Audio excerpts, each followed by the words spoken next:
çəkin gəlsin aya.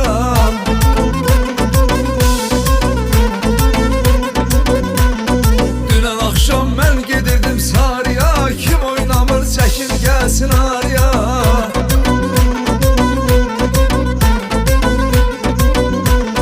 Bu toy əsl biz istəyən toydu, gör neçə illərdi götür qoydu.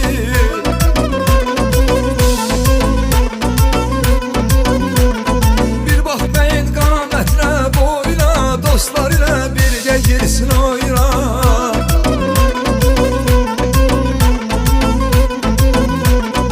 Arzularım hamısı gerçək oldu, qardaşım evləndi, axır bəy oldu.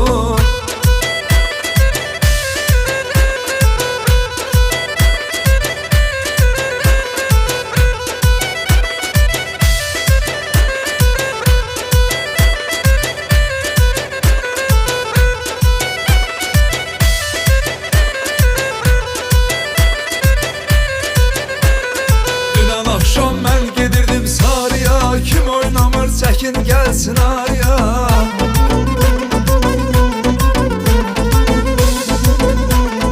Dünən axşam mən gedirdim sarıya, kim oynamır çəkin gəlsin araya.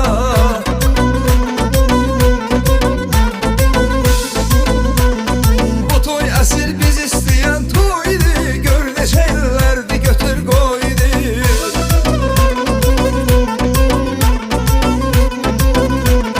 Bir bax bəyin qamətinə boyuna, dostlar ilə birgə girsin oyuna.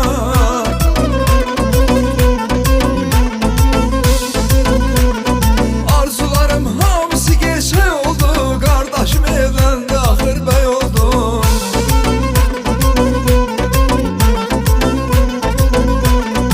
Arzularım hamısı